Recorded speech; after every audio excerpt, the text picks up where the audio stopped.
హైదరాబాద్ మైలార్దేవుపల్లి పరిధిలోని వట్టేపల్లిలో అక్రమంగా నిర్వహిస్తున్న హుక్కా కేంద్రంపై పోలీసులు దాడి చేశారు. విశ్వసనీయ సమాచారం మేరకు అర్ధరాత్రి సమయంలో నిర్వహించిన ఈ ఆపరేషన్లో హుక్కా పార్లర్కు అవసరమైన ఎటువంటి అనుమతులు లేకుండా నిర్వహిస్తున్నట్లు గుర్తించారు. నివాస ప్రాంతానికి సమీపంలో హుక్కా కేంద్రం నడుపుతున్న మహమ్మద్ తన్వీర్ ను పోలీసులు గుర్తించారు.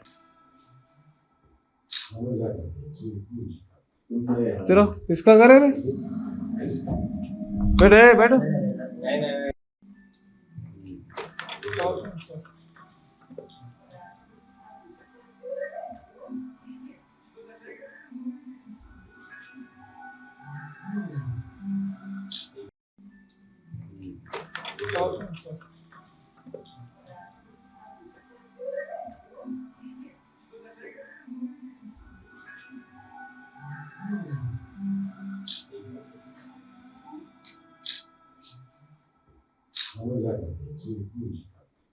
चलो इसका करे रे